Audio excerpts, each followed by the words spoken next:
enwere ofufe dị oke mkpa amụta na arrest Akwa, arrest Ekehit, arrest Onye Eze Jesus, and subsequent arrest akaghị enwe n'ọsọ Soludo, also ndị aka odo, and also this is also Abiola part 2 by the way. Ofufe ahụ dị mkpa amụta na ya ewu. Watch what you do or say na social media. Ana-ekwuye otokaya say. You want to say everything you equally ka iwe nwe view. Ịchọrọ ikwu ife ọbụla ịchọrọ ikwu ka iwe nwe views. If you're interested with ndị mmadụ ya share, if ndị mmadụ ya eji nwe view. If you go, this is a typical example of whatever thing you say or do will be used against you now the court of law. Now and again, for posterity's sake, a lot of things you put on Facebook today, your kids will still grow up tomorrow and see it. A lot of things you put on Facebook today, meluna people now avoid it. A draw marketable, you cannot be employed. So you may not be feeling it now, but you will still feel it later. The only thing that is going to be consoling to you is no one with your sincerity na your heart. Then you will have nothing to regret, because now Eziokwu do difficult, but people must be saying it. As in Onye. But if you are saying it because there is something you are doing and you want to use it to cover it up, go beware, Karo. If you are saying it because you want to entertain people, if you are saying it because you want people to share your video so that you will have views, then remember, there will be a day your words will stand before you as a judge.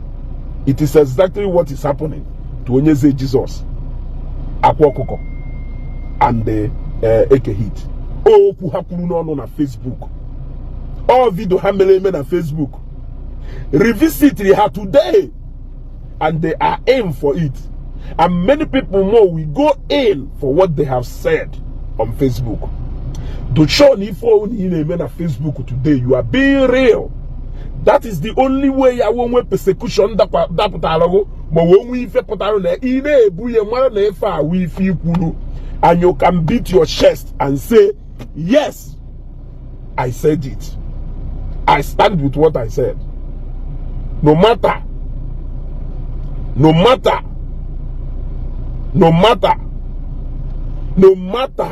how it is, I still stand by what I said, because I know that in Ifemkulu, no Eziokwu. You know what I mean? So, kaina gakwa na Facebook ko aina aga na mulife. Don't say things because you want to entertain people. Don't say things you know that this is truly and really not you. Some of the things you even say that you know that this is you, examine them for the sake of, for the future's sake. Remember, a lot of people say tattoos then. Mbumo Kolobia Kanacho also. Today, some of them natural zebe I wipe that tattoo because the reality is now staring them at their faces. Hey, what I go?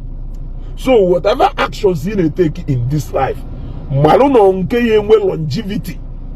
Konke just for a moment. If it is for a moment, never you in any way try to document it, because it will come back to hurt you. It will come back to hurt you big time. I am telling you. When some of these things, like this guy saying on Facebook, your comment ye mecha meyu no onwere ike onye eme kete ya mu ife na emegu. Yes, especially what is happening now. Look, let me tell you, onwe no onye like onye na agwo ogwu, onwe onye na support onye na agwo ogwu. no matter what it is. Even your friend, they're going to job because no man is capable of doing anything. Even your colleagues are gonna have na kolunde di biaka na off go on my echini no nwere ife ya wo odaptara go na or dodge ya because na o managara la mi wo la fe gbapu ije gwo ogwu. Here go. Ndị na-agwọ ọgwụ nwere ụdị confidence ha na-enwe that they can change everything, even nation. So that is why people just avoid her. People now avoid her. So continue showing yourself na social media akwụkwọ mba ụwa. Ana m ekwu na-ekwusi ike. Nwanne m onwe anything na-eme na Facebook today ma heme. Call me up tomorrow na alahola. I will tell you the reason why I did it. You may not agree with me today. You may agree with me tomorrow. You may not even agree with me at all. But I look very well before I reap. Even the most strange, among them that in go on with the say, why yes you go to work labor? I can believe you now one day. You will know why you work labor. Because you need to be consistent. And when you are called upon at any time, have you seen how Akwa is denying Okite? Have you seen how Onye Eze Jesus made a U-turn? Have you seen what is happening in the lives of all these guys? Some of them, the bloggers who jumped out at first, without knowing what is happening, they are now making U-turn now, romancing the government. Trying to even my way who check the government. Because my half go, be very, very careful. Be very, very careful. Even Kungunga, ya we ban a day. If it's in a comment section, Abago mono maka, what a wani. Comment or drop, neighbor, comment or drop in support of Judy. In the case of May and Yon, she will break your family.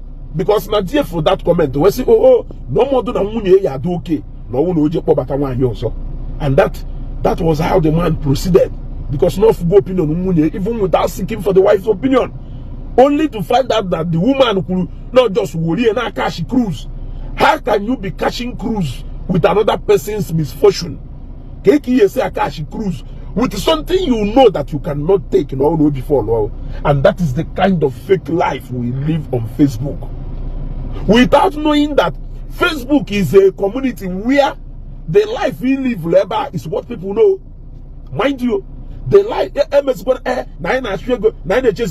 that is why maybe like he make some kind of expensive mistake na Facebook. Because you may think when people come closer to me, they will know the real me. Onye time, some people may dislike you with what they see on Facebook. And let me tell you, forget about all this nonsense commenting. The real people are watching, they are not even commenting. The real people are observing, they are not commenting. Learn something from Ife. See horse energy chief. Learn something from Ife Jpac. That is to show you that some of these men, some of these people, both in all field, they are watching.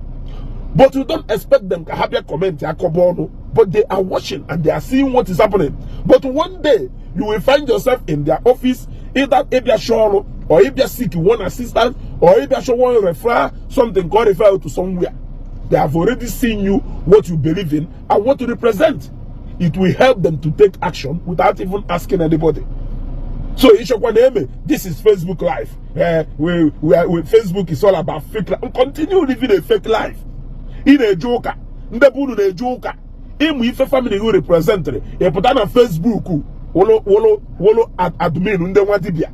A put on Facebook, they glorify you for job simply because you want people to like. Who are those people? Do you think that the majority of those guys who are commenting, those are guys saying, they can't think beyond their bahano now. They only think about now. Me, I think about tomorrow. About tomorrow. I know the family what I go. I can even do anything. Okay, for that my Christian faith. I cannot compromise now that faith just to prove anything to you. Yes, I said it. Even when the mother see Akwa Okuko, ambassadorial deal, I said it and say na ambassadorial deal ya biarum, ambassadorship ya biarum, or endorsement deal ya biarum. we are being based on if I am believing there. We are being based on line but Nkona need can change it from Onye Eze go. Don't give it to me. Because after that deal, life continues. That deal is not a lifetime deal. So I don't need it. I said it clearly. So the only one who be alum naji. Biakalum based on the Onye represent where will you? So tomorrow I asked Onye Eze go. No. A package you Marifi Neku on Facebook. It is very important because there must come a day I don't play tape now. Not necessarily even a long time. I'm not even talking about Omar Zaika and Amunite. I will engage your behavior and your conduct on Facebook. Where humiliate young while? Where will you bully young while? Will you now move? I will video. They go sing so they could even call. Yeah? So I don't know. The rate at which Colombia buys the apple opening on Facebook, I be defend the forger, I be a kuife, I hear kueku. It is becoming too much. Learn something from arrest Akwa, Onye Eze Jesus, and Kelava Ekehiti, because if you have video hamele on Facebook, laptop, or when it was, I'm not a lot of people. And if you can make a melunaga, it's on a megaric opolo. Multiple personality, it doesn't matter. Nke personality nkame mude you go so you show na munde mmadụ we cash cruise you take it serious and all that ka ngbo ko dolo ọwụrụ na afro mebe Jpac na agba serious energy na ime ife du mma na ndị mmadụ ayeshi aye but people watch the ka do gullible without knowing that some of the things these people do they are playing at your emotions just for you to share it. Not for anything, not necessarily because never haneku, no Eziokwu, or never haneku, but just for you to share it. They read the mood and they know what to say and what to drop at the right time so that they can catch your attention. That is it. People like us, we don't do that. Don't share it in case so learn something from this. You aye jinu ife ni dere ha ko buata mma da ekuye oya wa na nku ekuche yeputakwa ebiakwa kowo onu ke ya ada akọ yodago ekowo onu kocha onu egakwa mara ama na eziokwu ka mkpuru akpatiri onwe na cage because of ifo kwurekwu na ifo gose na Facebook eke hit the same thing Onye Eze Jesus the same thing mana ha nchani na eputazie ni ikpeazu dira ya bakwazie imagine akwa oke iti believe na so mo she babalo ego he deny say na kwusiri ya mgbe government kwurie owu na manifi na eme wezigbo ife why he ejukwusia stay and contend with the state government why na okay the ahi for job owu nini dey ekwusia no way for job na ewu let's show the government teach them so that they will know you may be the person where they serve that idea government are rather than for job but you run away like a coward Onye Eze Jesus gbafere no chegariana Lord and Lord Jesus do onye nwe na onye nzọpụta ya ma hope ife Jesus na-eme mbụ ị na-ebugari Bible. Is that what you are telling me? Ị na-ebu Bible ya go Bible we na-ebi ife niile ahụ ị na-eme go so to avoid ngụnwe ịgọba agụga echi ọ ngụnwe imewe anything at all ọ ka alụghị mma na ịmara ife ahụ ị chọrọ ka ewere mara gụ mebe taa to avoid ngụnwe ịga agụga echi niile ekwuchakwa na m ngwa comment section open for ndị mmadụ ike ọnụ bidokwa kọwa ọnụ ọkara ihe otu a ọka wee zugo we dey here we dey go anywhere daalụ no